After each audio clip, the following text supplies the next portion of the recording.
Bom dia, graça e paz a todos. Sejam bem-vindos. Estamos começando na manhã deste domingo mais uma Escola Bíblica Dominical online, uma promoção do Ministério de Educação Cristã da Primeira Igreja Batista de Macaé.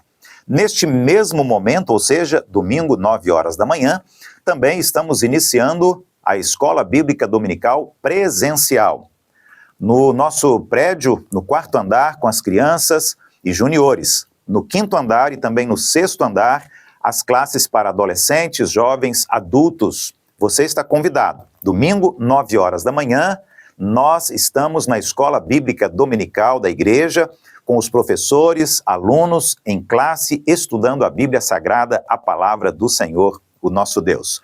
Para você que está impossibilitado por algum motivo de estar presente em classe aqui conosco no prédio da igreja, participe então todo domingo às 9 horas da manhã da Escola Bíblica Dominical, a EBD Online. Através do canal da igreja no YouTube, nós estamos trazendo um resumo, uma síntese da lição do dia, da lição da semana.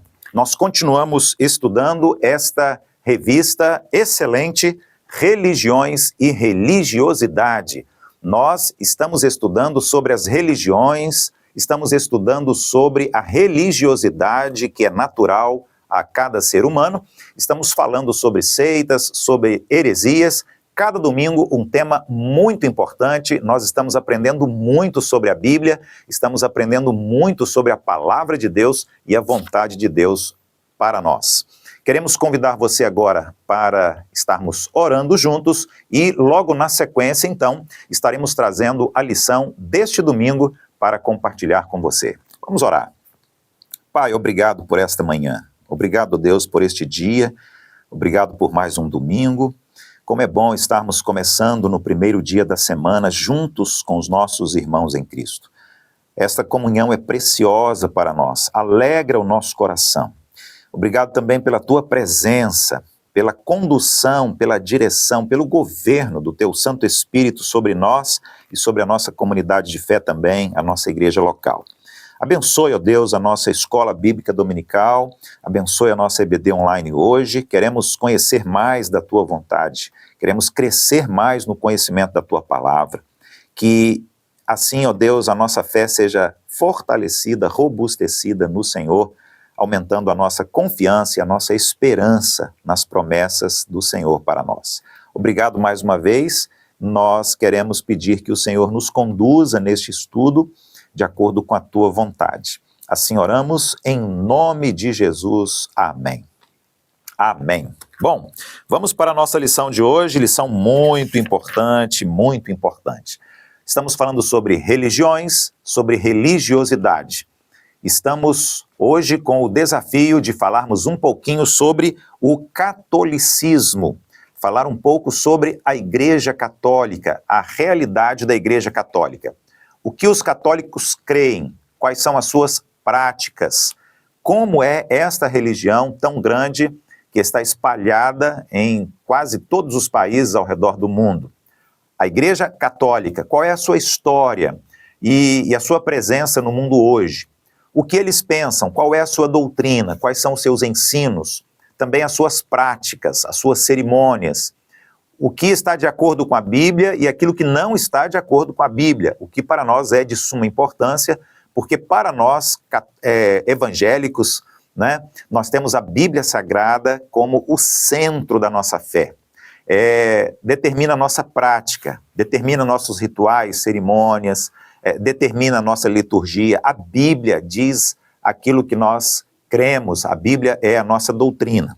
Então nós vamos observar hoje com bastante atenção, com bastante carinho, com bastante cuidado, com bastante critério, esta lição. É a lição de número 7, Catolicismo. Alguns textos bíblicos que estão aí agora, aqui na tela, para nossa consideração. Gálatas 1, versículos de 6 a 9, João, capítulo 15, de 1 a 11, e também no Evangelho de Marcos, no capítulo 7, o versículo 13. Aliás, este é o texto que eu convido você para nós estarmos lendo juntos agora, a letra também está aqui ao lado. Diz assim, Evangelho de Marcos, capítulo 7, versículo 13.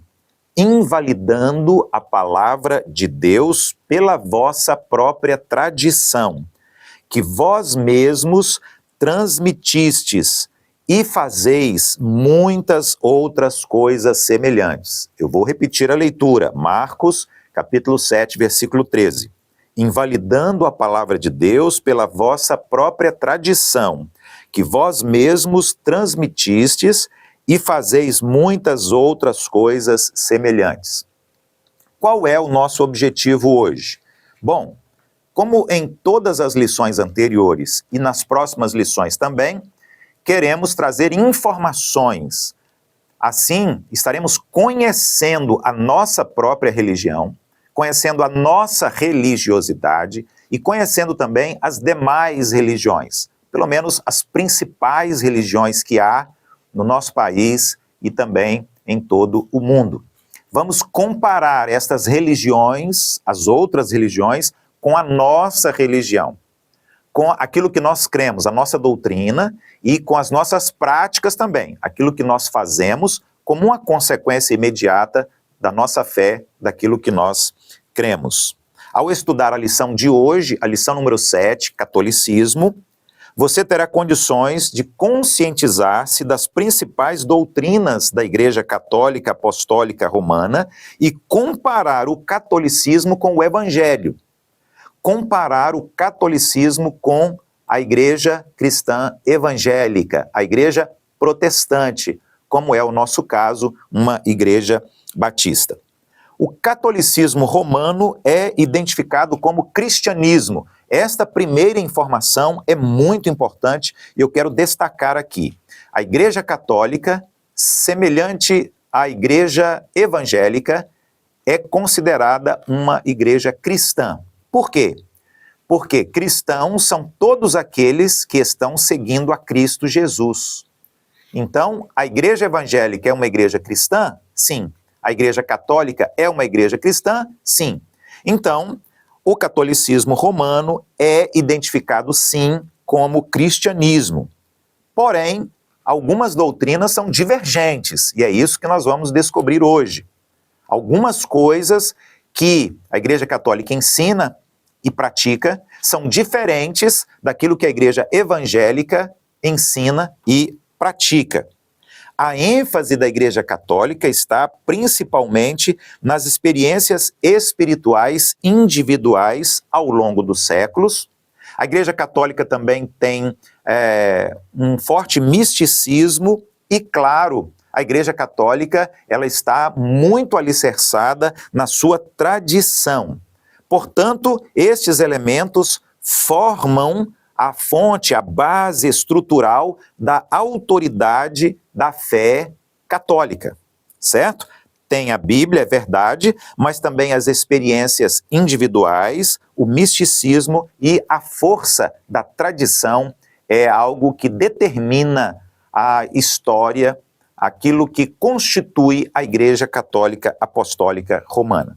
Vamos à história da Igreja Católica. É muito importante nós falarmos aqui sobre a história da Igreja Católica, porque nesta história está o esclarecimento para muitas questões envolvendo esta religião.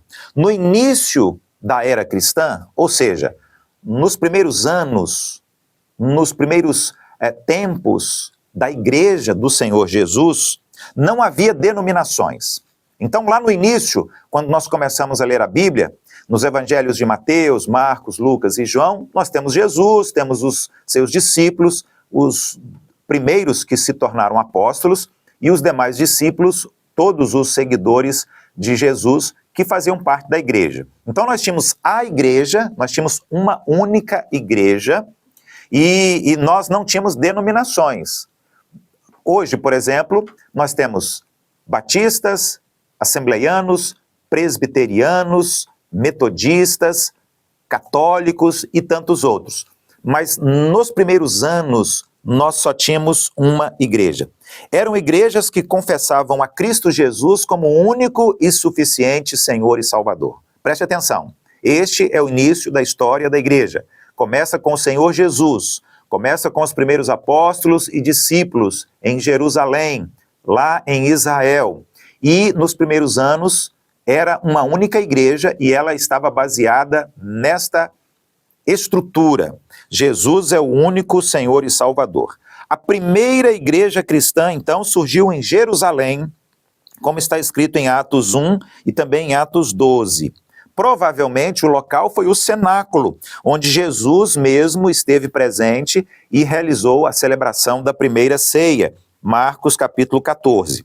Após isso, várias igrejas foram fundadas, porque a igreja começou a crescer, ela começou a se multiplicar.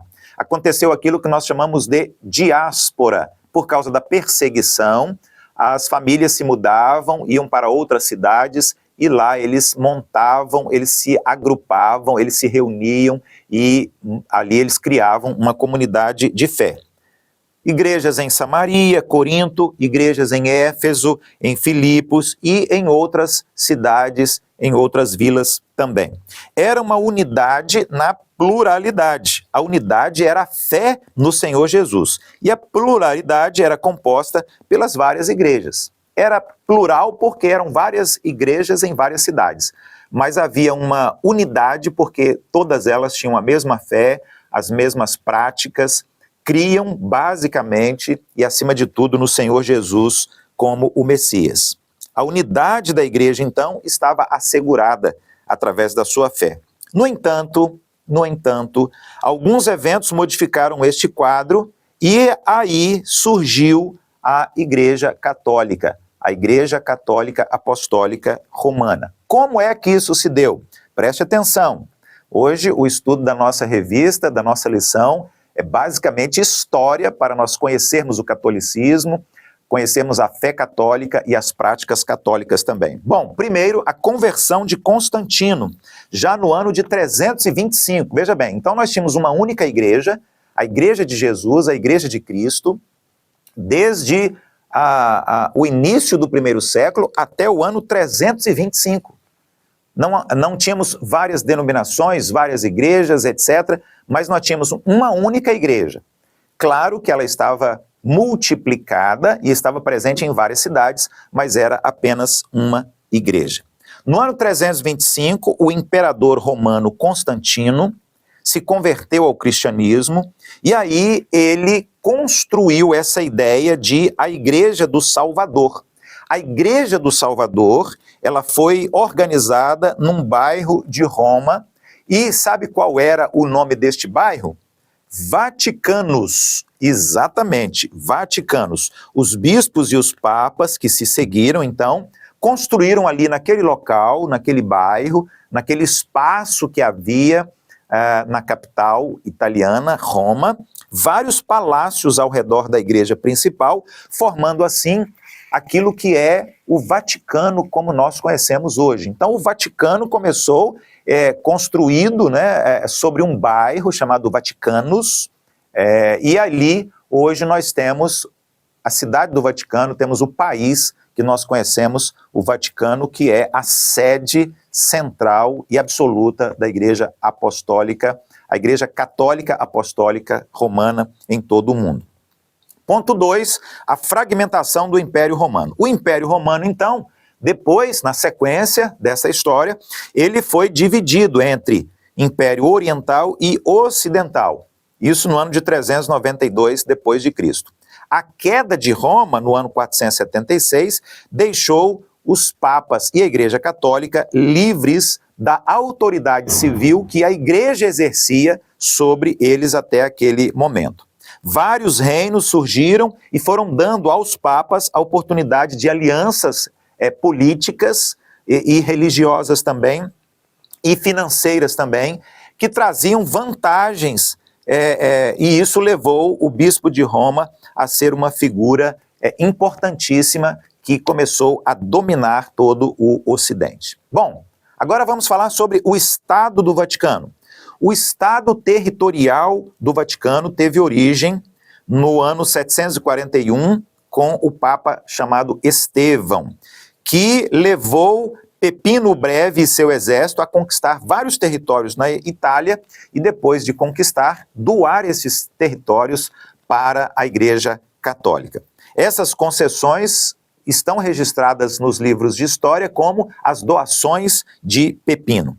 Em troca, o Papa coroou pela segunda vez como rei dos francos e patrícios dos romanos.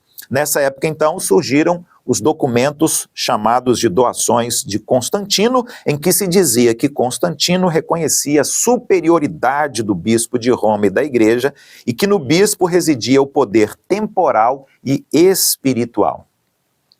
Os 5 patriarcas. No século IV, as igrejas e os bispos da cristandade ficaram sob o domínio de 5 grandes centros. 5 grandes centros: Roma, Constantinopla, Antioquia, Jerusalém e Alexandria. Os bispos destas cidades, desses centros religiosos, foram então chamados de patriarcas da Igreja Católica. Todos no mesmo pé de igualdade e governando absolutamente as suas províncias. Com a destruição de Jerusalém, a queda de Constantinopla e problemas doutrinários com os bispos de Alexandria e Antioquia, então, como uma consequência natural, imediata, a Igreja de Roma achou-se no direito de dominar toda a cristandade com o seu bispo, que a partir daí seria chamado de Papa Sumo Pontífice. Então vejam bem, nós tínhamos ali 5 grandes líderes, 5 grandes bispos, eles estavam espalhados naquelas 5 províncias, 5 cidades, mas com o enfraquecimento de 4 delas, prevaleceu Roma, e aí Roma começa a assumir a sua posição de liderança maior, de liderança absoluta, como a mandatária de toda a Igreja Católica em todo o mundo. Agora, o que mais nos interessa, o que mais é importante para nós, porque estamos estudando religiões e religiosidades e estamos comparando as doutrinas, os ensinos e as práticas de todas as grandes religiões e a nossa, a Igreja evangélica, como é o nosso caso bem específico, a Igreja Batista. Bom, vamos falar então sobre as doutrinas principais e marcantes da Igreja Católica. As afirmações que nós vamos fazer aqui foram extraídas de documentos da própria Igreja Católica. A própria Igreja Católica tem documentos que afirmam qual é a sua doutrina. E, portanto, o que nós vamos dizer aqui expressa a verdade acerca daquilo que a Igreja Católica tem como ensinamento, como fé e como prática. Primeiro, a Igreja. O Concílio Vaticano II declara que a Igreja de Cristo subsiste na Igreja Católica e que a Igreja Católica é governada pelo sucessor de Pedro, isto é, o Papa, e também pelos bispos que estão em comunhão com o Papa. Ok? Esta é a definição de igreja para o catolicismo. A igreja é a Igreja Católica. Isto quer dizer que, se a igreja não está ligada à Igreja Católica, os católicos não consideram como igreja. Essa igreja tem que ser governada, presidida, dirigida pelo Papa, senão também ela não será uma igreja. E os bispos devem estar todos em comunhão, devem estar todos ligados, conectados ao Papa, senão eles também não serão considerados. A Igreja Católica entende que ela é a continuidade da história da Igreja, desde o seu princípio, desde Cristo. E ela, então, ela é una, é santa, é católica e é apostólica. A legitimidade da Igreja, hoje, é vista através desta sucessão. Então, quando um Papa sai, ou porque morreu, ou porque pediu para sair, como tem acontecido ultimamente, outro Papa vai assumir e isso vai dar sequência. E o entendimento da Igreja Católica é que Pedro, o apóstolo Pedro, aquele narrado nas páginas da Bíblia Sagrada do Novo Testamento, teria sido o primeiro Papa e depois dele os demais Papas a partir do primeiro Papa, né, aqui quando o território Vaticano foi considerado como a sede maior da Igreja Católica. O papado, muito importante também falarmos sobre o papado quando estudamos o catolicismo nesta série Religiões e Religiosidade. Para os católicos, Pedro foi o primeiro Papa, ele foi o bispo de Roma, né? E Cristo edificou a sua igreja utilizando Pedro como a sua base, como a sua estrutura.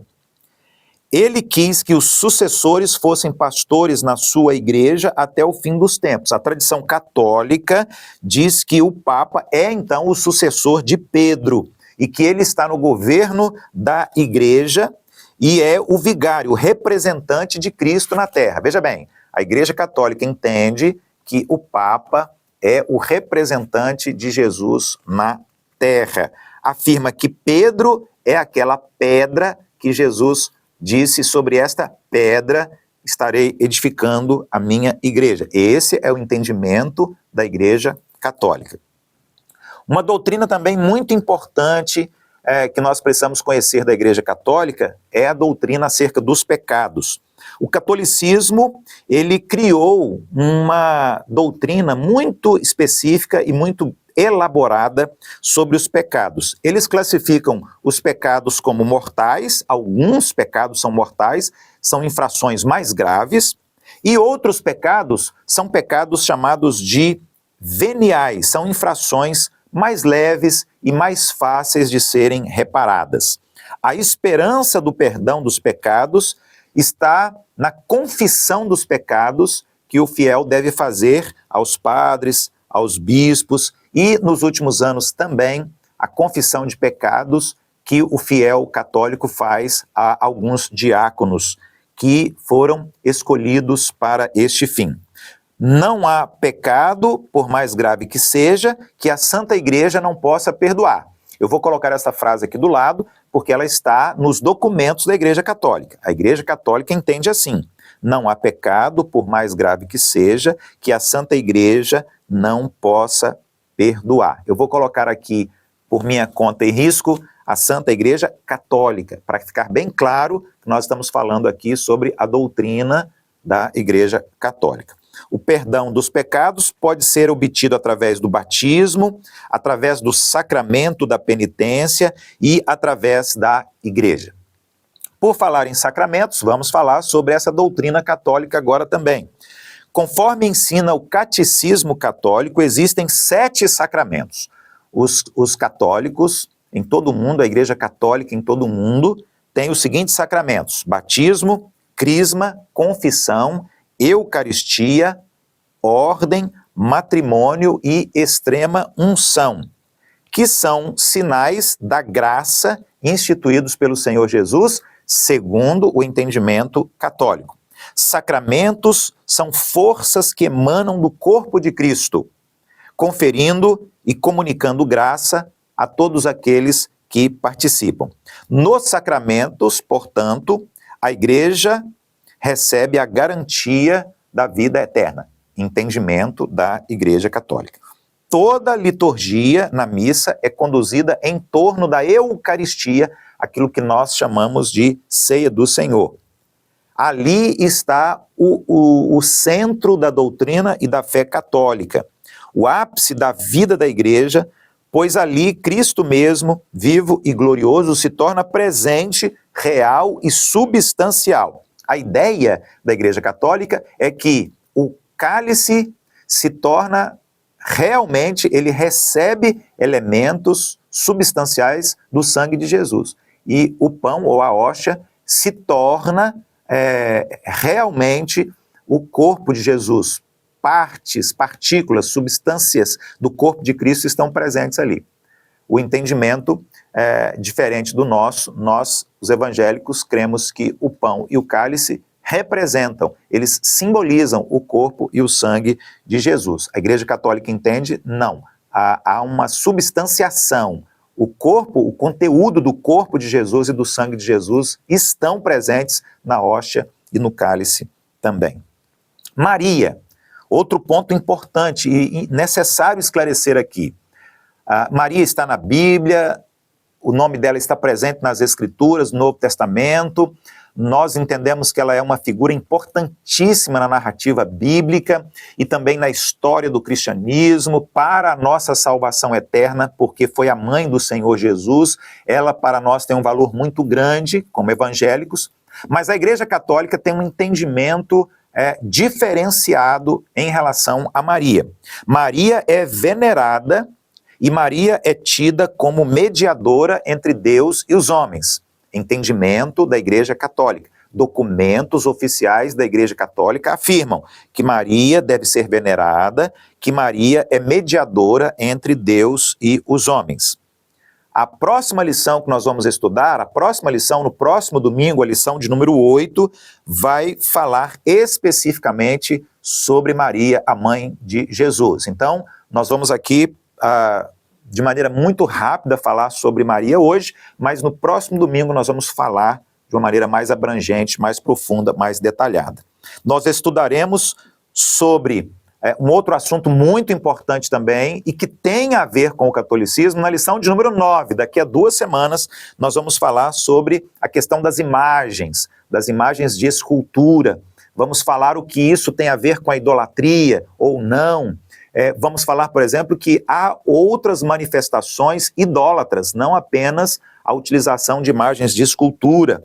Dentro da igreja evangélica existe idolatria. Algumas pessoas idolatram o dinheiro, idolatram os bens materiais, idolatram outras coisas. Vamos falar sobre idolatria que está presente no ser humano, assim como o ser humano é por natureza um ser religioso, a idolatria infelizmente também está presente no catolicismo, dentro da igreja evangélica e em todas as igrejas e denominações em todo o mundo. Falaremos sobre isso na lição de número 9 daqui a 2 semanas. Bom, vamos seguir aqui, vamos fechar esse parêntese e vamos dar sequência. 3. Literatura. Literatura. Embora o catolicismo faça uso da Bíblia Sagrada para elaborar os seus ensinos, para elaborar a sua doutrina, ela não tem apenas a Bíblia e a Bíblia não é a autoridade absoluta e final. No catecismo, a doutrina católica, ela retira os seus ensinos da Bíblia, mas também da tradição da igreja, do magistério autêntico, da herança espiritual dos padres, dos santos. Isso significa que na Igreja Católica nós temos várias bulas, concílios, encíclicas e decretos que complementam ou que ampliam ou que fazem parte do seu corpo doutrinário, assim como a Bíblia. Diferente da igreja evangélica, onde somente a Bíblia é documento, é autoridade para a nossa fé e prática. Número 4, resposta bíblica ao catolicismo. Vamos ver o que a Bíblia diz em relação à doutrina, ao ensino católico. Vamos ver o que a Bíblia Sagrada diz aqui agora. Vamos entender aqui, é muito importante. A igreja, ela não se torna legítima por não ter perdido as contas em sua lista de bispos no decorrer da história. A sucessão apostólica não é bíblica. E eu quero dizer isso não apenas com relação à Igreja Católica, mas também com relação à Igreja Evangélica. Ok? Então, eu, como um pastor batista, doutrinado desde que nasci na Igreja Batista, continuo pensando da mesma maneira que pensava, de acordo com a Bíblia. Eu não vejo sucessão apostólica hoje. Não deve haver hoje apóstolos. Esse é o meu entendimento. A igreja é apostólica por ser edificada sobre Cristo, o fundamento dos apóstolos, e não sobre os apóstolos. Qualquer igreja e não apenas a Igreja Católica. A salvação também não está vinculada a qualquer igreja, mas é um dom gratuito de Deus mediante a fé em Jesus. Eu não posso dizer, então, que a igreja salva. A igreja não salva. Só Jesus salva. Só Cristo salva.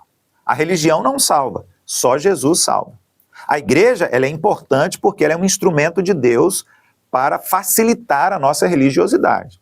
Mas a igreja, por si, ela não salva. 2. O papado. Nós também não entendemos que o Papa seja um sucessor de Pedro ou que Pedro tenha sido o primeiro Papa.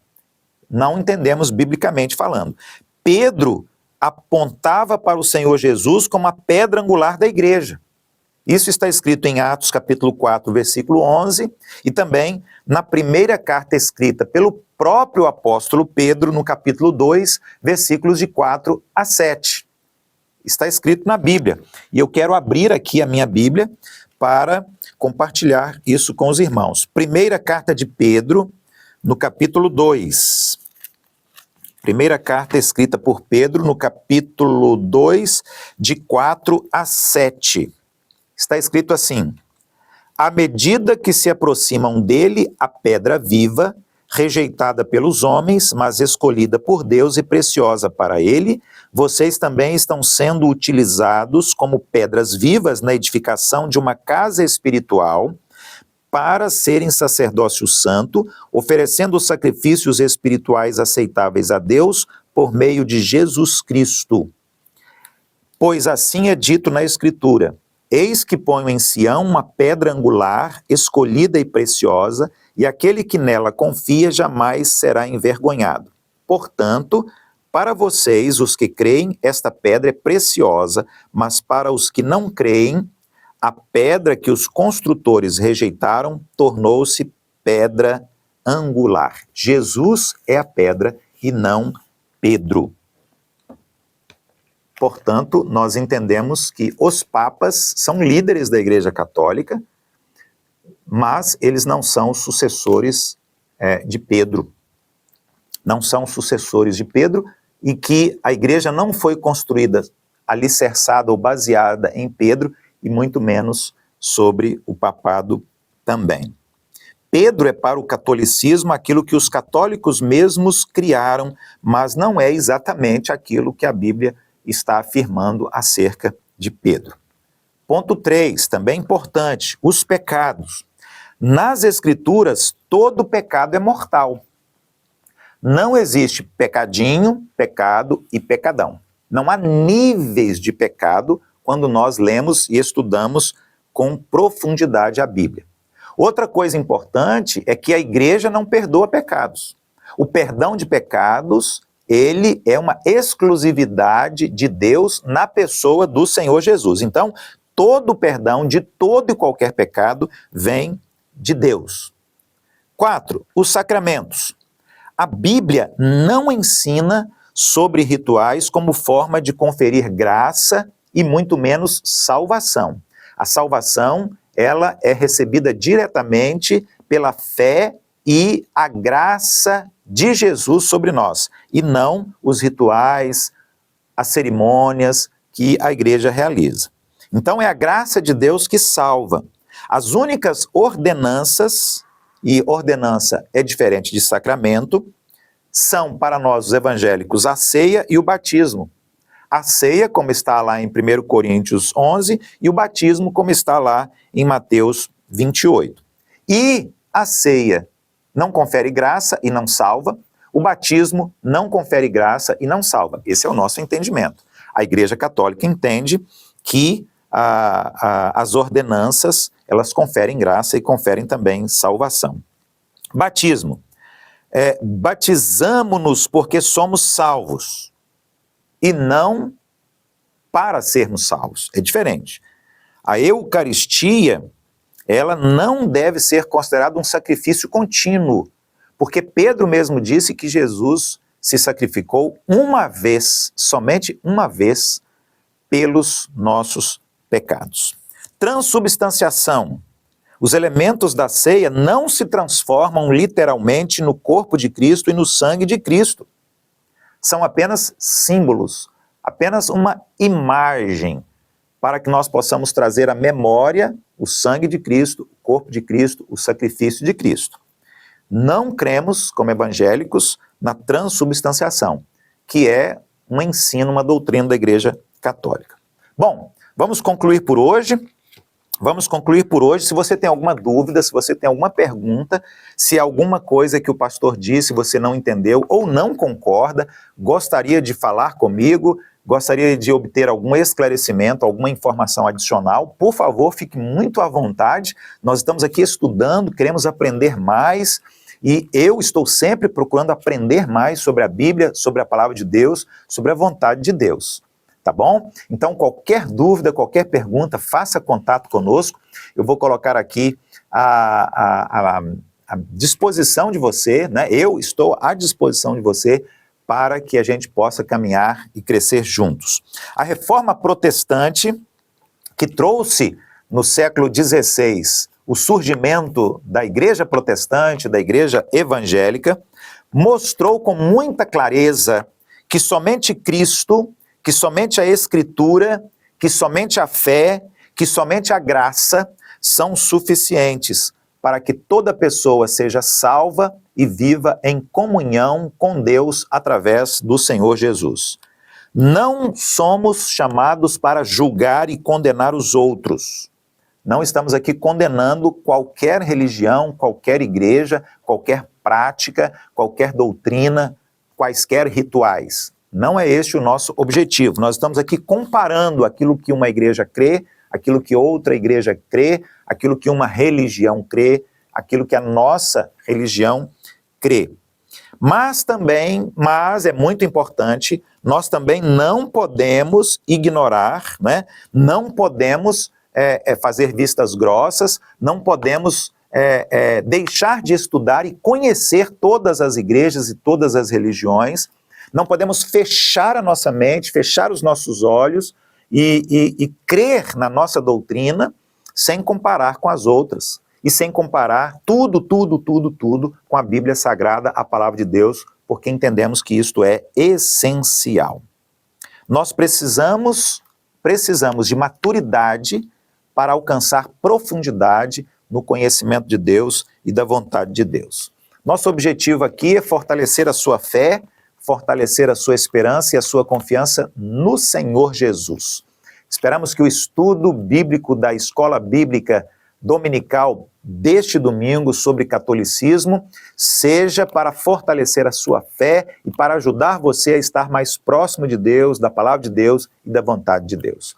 No próximo domingo vamos continuar estudando religiões e religiosidade. Eu convido você para estar conosco aqui na EBD Online. Eu convido você também para estar conosco nas nossas classes, com os demais alunos e professores, estudando e procurando aprofundar-se no conhecimento da palavra de Deus. Isso vai ser muito importante. Ouça, nos dias do Senhor Jesus, nós já estudamos isso aqui em domingos anteriores, muitas seitas, muitas heresias, muitas religiões, muitos grupos religiosos, grupos políticos, grupos sociais.